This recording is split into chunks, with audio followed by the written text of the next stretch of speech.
Well, greetings, class. Welcome to week 3 of BC 3306 Methods of Biblical Change at Arlington Baptist University, where all the biblical counseling classes emphasize three things about biblical counseling that make it unique. One is the sufficiency of Scripture, two is progressive sanctification, and three is the Bible's instructions on how to grow and change. And that, of course, is a key topic, the last one, for this class. The approach, as we've told you every week, is every week I do this short video going over last week's assignments, this current week's assignments, and a sneak peek at next week's assignments. We expect you to be reading the notes and the textbooks that are given to you and other resources from ACBC certified teachers and authors, and some videos from the training center that we had back at Faith Baptist Palm Bay, Florida, where I attend and serve. The assignments, there's 4 of them every week. There's weekly journals, weekly discussions, quizzes every week, and a short paper. And they all add up to 1,000 points in your syllabus, as we've gone over every week. And they're evenly distributed. Every week you got the same 4 things to do, so no week is heavier than any other. Last week, assignment number 2, under the Learning Resources area in Canvas, there were 2 things that you were to read and watch and journal about. One was part 2 of Jay Adams' book, How to Help People Change, which includes 5 short chapters, chapters 6 through 10. And you were to watch the key elements of biblical counseling on 2 of the 6 elements, instruction and homework. And I provided you a set of notes to follow along to make it a little easier for you to focus on paying attention and not be writing as much. The short written paper was on 5 ways that counselors disciple counselees, and I've read your papers and enjoyed reading you recount them and seeing what you're learning.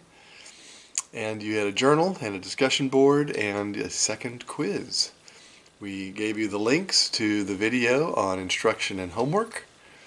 And discussion board number 2 was to read an article in the Biblical Counseling Coalition webpage titled The Purposes of Scripture When Counseling Others. And based on that article, discuss why it is not just teaching that is so powerful in biblical counseling, but specifically teaching Scripture that makes it so powerful. So I enjoyed reading what you wrote about that and the response that you had with each other. Good learning opportunity there. A short written paper was required also this past week based on a blog entry from Faith Baptist of Lafayette, Indiana, which has a very strong biblical counseling program there. That article is called The Value and the Qualities of Good Homework. Based on the article and reading chapter 6 in Jay Adams' book, which also focused on homework and teaching, you were to write a short 1 to 2 page paper discussing at least 5 distinct ways in which counselors disciple a counselee through teaching and through assigning homework. And I'm pleased to say that you followed the rubric pretty well. One of you needed to strengthen your thesis statement. I'm a stickler on that. I want you to come out of this class, if you haven't done it before, knowing how to write a good thesis statement for a paper and including in the conclusion. One of you did not even have a conclusion. There needs to be a conclusion that wraps up and restates everything succinctly that you've put in the body of the paper. And there were some grammar problems that at least one of you had as well. So I want to encourage you to proofread your papers after you write them before you submit them. I know sometimes when you're up against the deadline there's not time to do that, but that's part of what you need to make time for. So this week, assignment number 3, the reading is part 3 of Jay Adams' book, How to Help People Change, chapters 11 through 15. Also would like you to read Jeremiah chapter 17, 5 through 8, which talks about the heart, the inner man. And then read an article from Bible.org titled Where Your Treasure Is, based on Matthew 16, 19 through 24. A passage that has meant a lot to me over the years, knowing that where your treasure is, there your heart will be also. means you need to choose very carefully where you put your treasures, because that's where your heart's going to go. That's just the way you are designed. You have no ability not to do that. So be careful what you treasure. And then you have to watch the key elements of biblical counseling on gathering data and evaluating that data biblically.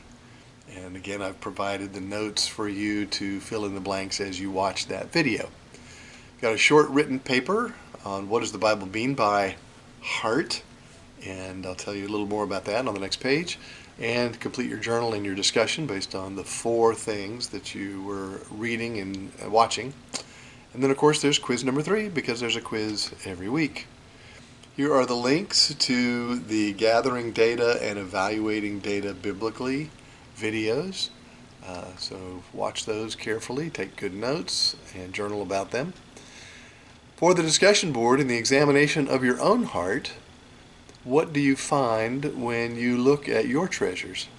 So obviously you need to read that article on where your treasures are before you tackle this discussion board.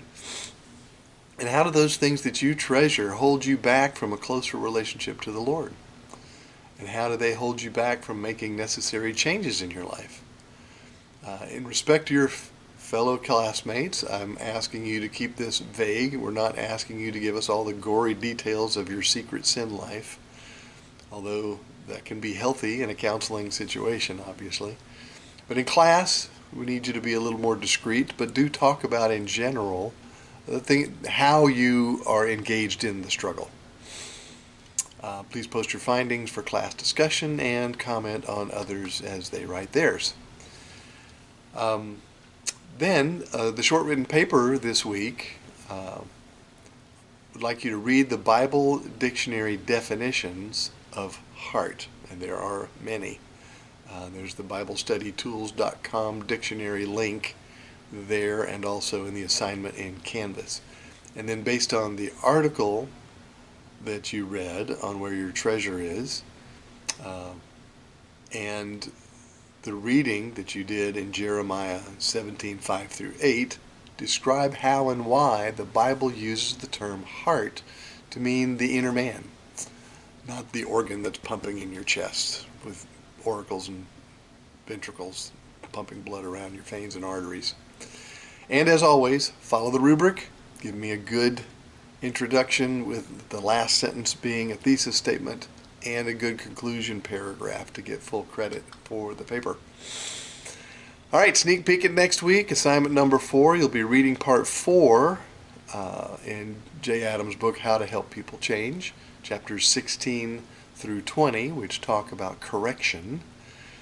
And then read the definition of the word empathy from Wikipedia. And then read a paper by John Piper at desiringgod.org titled Present and Powerful Love.